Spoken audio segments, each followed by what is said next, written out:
નમસ્કાર, એશિયન ન્યૂઝમાં તમારું સ્વાગત છે. આજના સમાચારમાં જોવા જઈએ તો ગુજરાતમાં કડકડતી ઠંડી વધી રહી છે, પરંતુ ઠંડી લાંબો સમય નહીં રહે, કારણ કે જોવા જઈએ તો ફરી એકવાર કમોસમી વરસાદનો વિરામ આવશે. જોવા જઈએ તો અમરલાલ પટેલે હવામાન મોટામાં મોટા ફેરફાર થવાની ચેતવણી આપી છે, કારણ કે રાજ્યમાં ઠંડીની તીવ્રતા વધશે અને 13 નવેમ્બર સુધી ઉત્તર ભારતમાં ઠંડી વધશે અને ગુજરાતમાં પણ ઠંડી વધશે. ઉત્તર ગુજરાતમાં લઘુત્તમ તાપમાન 15 ડિગ્રી સુધી પહોંચી શકે છે. ત્યારબાદ 18 નવેમ્બર પછી બંગાળની ખાડીમાં ચક્રવાત બનશે, તેવા કારણે દક્ષિણ ભારતમાં વરસાદની તીવ્રતા વધશે.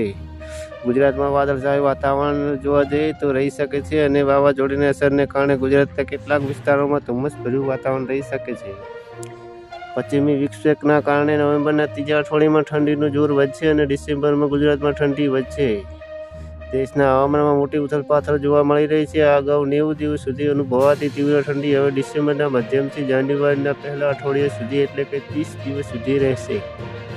અરબી સમુદ્રમાં વધતા નીચા દબાણ, આકાશમાં જોઈએ તો વરસાદ અને ગ્લોબલ વોર્મિંગના કારણે શિયાળાની ટૂંકી ઋતુ કરવામાં આવી છે. તાજેતરના 2 ચક્રવાતોની અસરથી જોવા જઈએ તો ચોમાસા જેવું વાતાવરણ સર્જાયું હતું, જેની શિયાળાની શરૂઆત પર અસર પડી હતી. ગુજરાતના અન્ય ભાગોમાં કચ્છ, સૌરાષ્ટ્ર કરતાં ઠંડી વધુ રહેશે. જોકે નલિયા જેવા સ્થળોએ તાપમાનમાં નોંધપાત્ર ઘટાડો જોવા જઈએ તો થઈ શકે છે.